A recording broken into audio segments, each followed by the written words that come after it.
ئەم بابەتە خۆشەویستان بە بابەتی تەکفیر ناسراوە، واتە بە کافرکردنی خەڵک، بە کافر لە قەڵەمدانی خەڵک. مەبەستمان لە تەکفیر چییە؟ سەرەتا وەکو پێناسەیەک خۆشەویستان، پێناسی تەکفیر بریتیە لە بڕیاردان لەسەر دەرچوونی کەسێک لە بازنگی ئیسلام وەچوونی بە بازنگی کوفرە، ینی کەسەکە لە بازنگی ئیسلام دەرەچێتە بازنگی کوفرەوە، یا ئەوەتە کەسەکە هەر لە ئەسڵا ئیماندار نەبووە،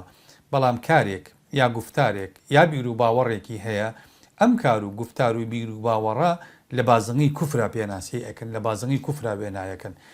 جا هەر کەسێک ئەمە بکە یا هەر کەسێک ئەم قەناعەتی هەبێ،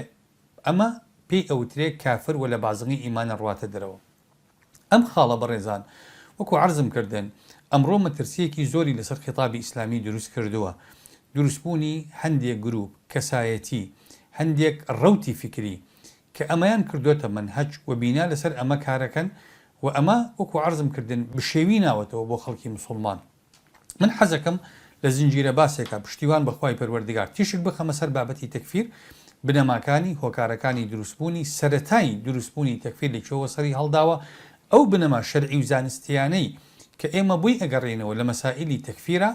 و هۆکارەکانی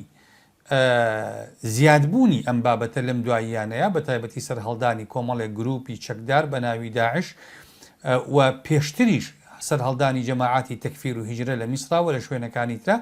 ئەم بابەتانە گرنگە خەڵکی موسڵمان پێناسەیەکی علمی زانستی دقیق بزانێت لەبارەیانەوە، بۆ ئەوەی کە ئەوەی شەرعی خوا پێمانەڵێ ئەو قەناعەتەمان هەبێ بەرامبەر بە فکری تەکفیر بوون و مەسەلەی کافرکردنی خەڵک.